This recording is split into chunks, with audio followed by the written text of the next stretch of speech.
Hello అండి. Welcome to our channel Swapna Vijay gardening vlogs. ఇక్కడ ఈరోజు చిన్న హార్వెస్ట్‌నైతే చూపిస్తానండి. మా గార్డెన్‌లో ఉన్న కొన్ని కూరగాయలనైతే ఈరోజు హార్వెస్ట్ చేసుకున్నాను. అవేంటో ఈ వీడియోలో మీకు చూపిస్తాను.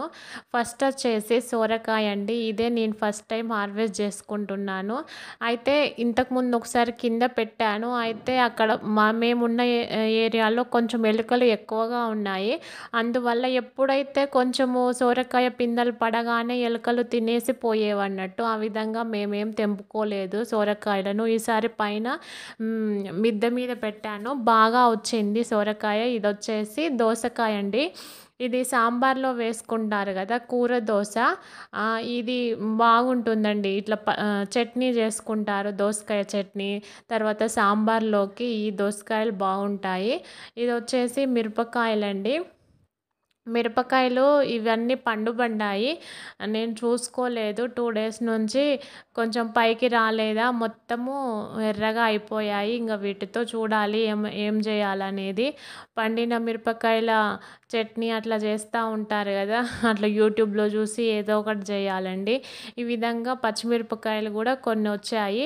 నేనైతే సోరకాయని హార్వెస్ట్ చేసుకునేది ఇదే ఫస్ట్ టైం అండి. నాకు నిజంగా చాలా సంతోషంగా అనిపించింది. మీరు రెగ్యులర్గా ఫాలో అయితే నేను బీరకాయలు, తర్వాత బెండకాయలు, వంకాయలు అట్లా చిన్న చిన్నగా హార్వెస్ట్ అయితే చేసుకుంటున్నాను. కానీ సోరకాయని హార్వెస్ట్ చేసిందైతే ఇదే ఫస్ట్ టైము. కొంచెం పాలకూర కూడా ఉంది. మా పక్కన బిల్డింగ్ వాళ్ళు కన్స్ట్రక్షన్ చేస్తూ ఉన్నారండి.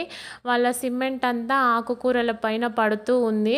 అందుకోసము అన్ని ఆకుకూరలు అయితే తెంపుకుంటున్నాను, ఇంకా తీసుకొని ఫ్రిడ్జ్లో పెట్టుకోవాలని. మొత్తం సిమెంట్ అంతా పడుతుందండి. అందుకోసము అన్ని ఆకుకూరలు అయితే తెంపుకుంటున్నాను. మీకు నా సజెషన్ ఏంటంటే, రెగ్యులర్గా మనకు కూరగాయలు ఏదో ఒకటి హార్వెస్ట్ వస్తూనే ఉండాలి.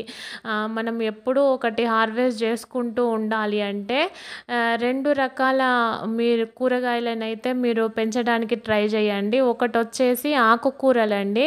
ఇంకొకటి వచ్చేసి ఈ క్లైంబర్స్ ఉంటాయి కదా, అంటే బీరకాయ, సోరకాయ, కాకరకాయ ఇట్లాంటి పాదులు పారేటివి ఉంటాయి కదా, అట్లాంటివి వేసుకుంటే మనకు కంటిన్యూయస్గా కూరగాయలు అయితే వచ్చే అవకాశం ఉంటుంది.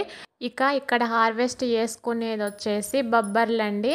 అదే అలసందలు అంటారు కదా, అవే. అయితే అలసందలు కొంచెం సైజు పెద్దగా ఉంటాయండి. సీడ్ సైజు పెద్దగా ఉంటుంది, వీటి సైజు కొంచెం చిన్నగా ఉంటుంది. బొబ్బర్ల సైజు కొంచెం చిన్నగా ఉంటుంది. అయితే టేస్ట్ వైజ్ అయితే రెండు ఒకలాగే ఉంటాయండి. ఇక్కడ చూడండి ఎంత బాగా వచ్చాయో.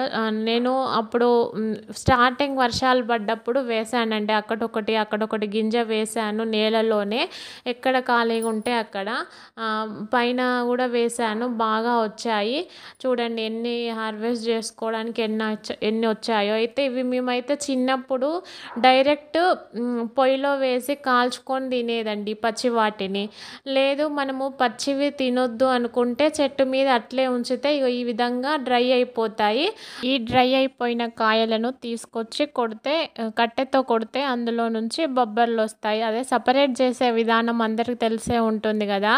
అది అంత ఏం ఈజీ అయిన పద్ధతి అయితే కాదండి. వాటిని తెంపాలి, పొట్టు పోయేలాగా కట్టెలతో కొడతారు. అదంతా అయిపోయినాక చెరగాలి, మళ్ళీ ఏమన్నా రాళ్ళు ఉంటే ఏరాలి. ఇంత పెద్ద ప్రాసెస్ ఉంటుందండి మనకు బొబ్బర్లు రావడానికి. ఇదండి వాటి హార్వెస్ట్. మీకు నచ్చిందా? మీకు నచ్చినట్లయితే ప్లీజ్ లైక్, షేర్, సబ్స్క్రైబ్ అండి. నేను చెప్తున్న ఇన్ఫర్మేషన్ మీకు నచ్చినట్లయితే సబ్స్క్రైబ్ చేయడం మర్చిపోవద్దు. మరొక మంచి వీడియోతో మళ్ళీ కలుద్దామండి. అంతవరకు ఉంటాను.